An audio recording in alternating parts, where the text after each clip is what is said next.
What is up, guys? Doncut97 here, bringing you a brand new Halo MCC challenge guide. Today we're taking a look at the Halo 4 seasonal challenge, Requiem for a Team. This is to complete 7 Halo 4 campaign or Spartan Ops missions in a co-op session. This must be done on normal difficulty or higher, but this does not need to be done in the same co-op session. You can also mix and match your Spartan Ops in campaign missions if you would like. So if you do 3 campaign missions and 4 Spartan Ops missions all in co-op, that will count for this challenge. So yeah, the level of choice though I'm going with is Halo 4's campaign mission shutdown. Since there is a speedrunning strategy you can do early on in the level, which will actually allow you to bypass 2/3 of the level. Pretty much you avoid going into both of the activation towers, which would allow you to get into the third and final tower. There's actually just a hole in the geometry that you can fly through with the Pelican, and then the door actually has holes on the side of it that you can just use the jetpack to get into. You can see here I am playing in split screen with just a dummy account signed in. You can do this over Xbox Live or in System Link, or obviously, I mean split screen, not System Link, but I think you get what I mean.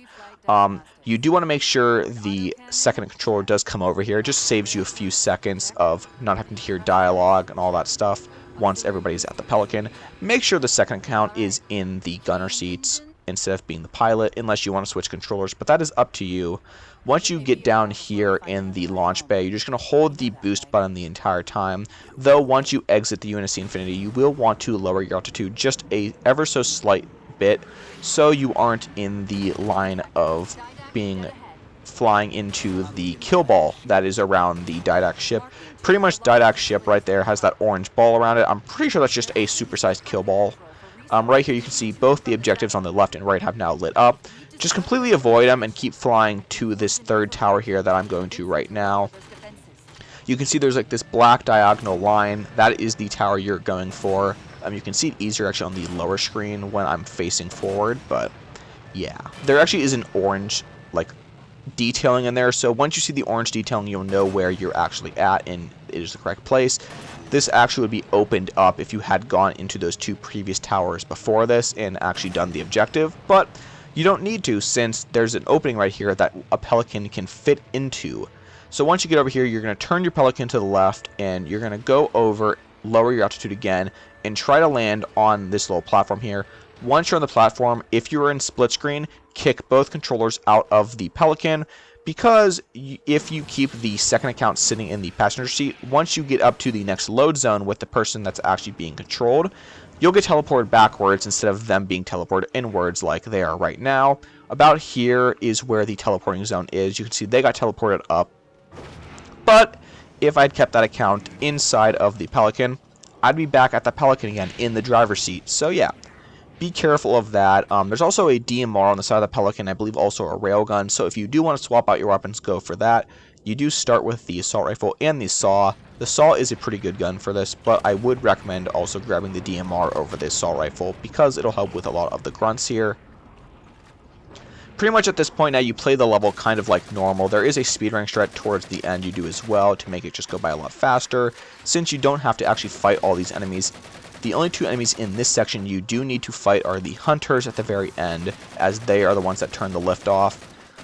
I like to follow this pathway to the right since it has a minimal number of enemies. There is a path to the left which has more enemies, and you do not need to fight them. Like I said, they are just kind of a waste of your time.